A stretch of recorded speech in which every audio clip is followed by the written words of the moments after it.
تفسیر القرآن آج کا سبق سورہ آل عمران آیت نمبر 199۔ اعوذ باللہ من الشیطان الرجیم، بسم اللہ الرحمن الرحیم۔ وَإِنَّ مِنْ أَهْلِ الْكِتَابِ لَمَنْ يُؤْمِنُ بِاللَّهِ وَمَا أُنْزِلَ إِلَيْكُمْ وَمَا أُنْزِلَ إِلَيْهِمْ خَاشِعِينَ لِلَّهِ لَا يَشْتَرُونَ بِآيَاتِ اللَّهِ ثَمَنًا قَلِيلًا أُولَئِكَ لَهُمْ أَجْرُهُمْ عِنْدَ رَبِّهِمْ إِنَّ اللَّهَ سَرِيعُ الْحِسَابِ۔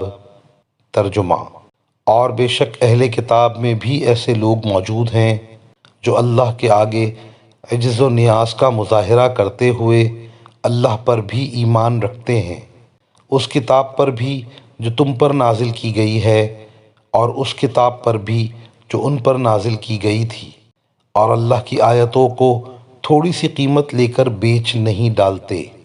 یہ وہ لوگ ہیں جو اپنے پروردگار کے پاس اپنے اجر کے مستحق ہیں، بے شک اللہ حساب جلد چکانے والا ہے۔